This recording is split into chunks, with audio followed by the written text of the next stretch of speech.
De juin à septembre, cela s'appelle bizarrement pour nous tout.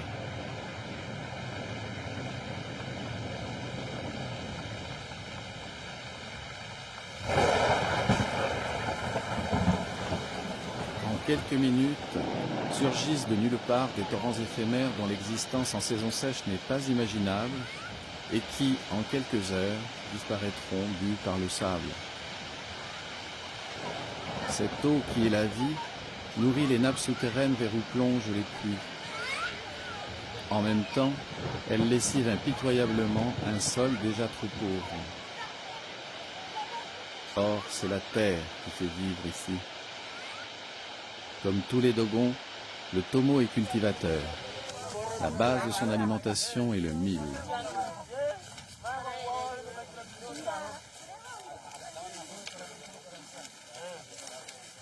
Selon une organisation sociale et foncière très complexe, certains champs sont exploités collectivement par tous les membres d'une même grande famille.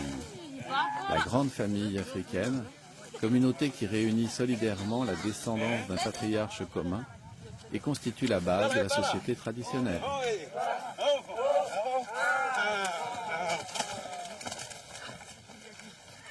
Homme de caste, le griot, comme le forgeron, ne cultive pas, ou peu.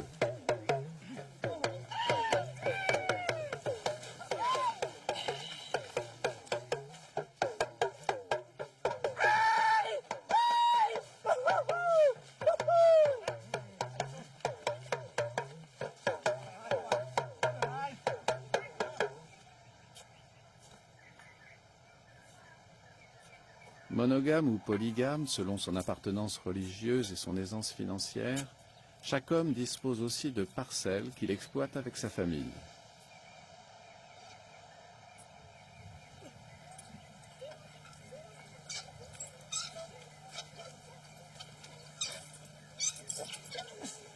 Contrairement à la daba, la houe ancestrale, la charrue représente un investissement lourd.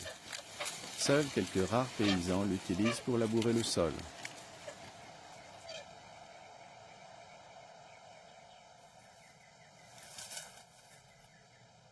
La femme Tomo participe à tous les travaux agricoles sur les terres collectives ou les parcelles privées. Mais elle cultive aussi son champ de femme qui lui est réservé. Car si l'homme a la responsabilité de la production des céréales, indispensable à la survie du groupe, c'est à la femme d'assurer la culture de l'arachide, du gombo, du da ou du piment, ou la cueillette des feuilles de baobab. Ces condiments, ingrédients nécessaires à l'élaboration des diverses sauces, permettront d'agrémenter et de varier le to, l'incontournable plat de mil bouilli dont les Dogons sont friands et qu'ils consomment 3 fois par jour.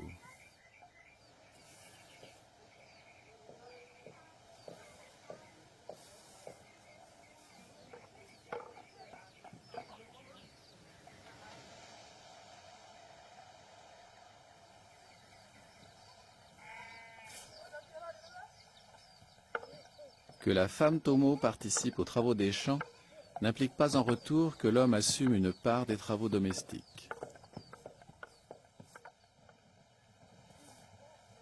C'est donc aux femmes que revient d'abord le service de l'eau, ce qui, au Sahel, n'est pas une mince affaire.